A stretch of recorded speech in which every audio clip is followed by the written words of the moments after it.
ইতালির ভেনিসে শুরু হয়েছে বিশ্বখ্যাত ভেনিস কার্নিভাল। এবছর উৎসবটিকে সাজানো হয়েছে আসন্ন শীতকালীন অলিম্পিক থিমের আদলে। ঐতিহ্যবাহী মুখোশ আর রাজস্বিক পোশাকে সেজে উৎসব উপভোগ করে জড়ো হয়েছেন বিশ্বের বিভিন্ন প্রান্তের হাজারো পর্যটক। কার্নিভালের অন্যতম প্রধান আকর্ষণ এর কারুকার্যমণ্ডিত মুখোশ। ঐতিহাসিকভাবে এ মুখোশ পরার উদ্দেশ্য সামাজিক মর্যাদা ছাপিয়ে ধনী দরিদ্র নির্বিশেষে সবাই যাতে উৎসবে মেতে উঠতে পারেন।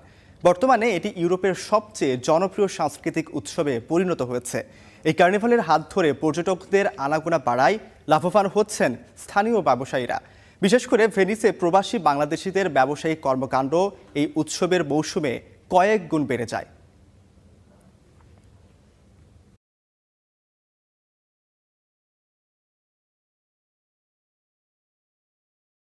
আমাদের বাংলাদেশে যে সমস্ত মালিকানাধীন ব্যবসা প্রতিষ্ঠানগুলি আছে সেখানে শুধু রেস্টুরেন্টই নয়, এখানে আমাদের আরও যে সমস্ত মাস্কের দোকানও আছে।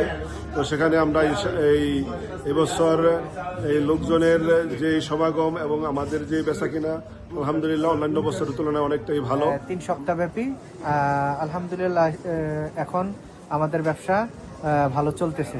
আরো 2-3 দিন আমাদের কার্নিভাল আছে, অনুষ্ঠান আছে, এখনো টুরিস্ট অনেক ভরপুর আছে, বেচাকিনা অনেক ভালো আমাদের।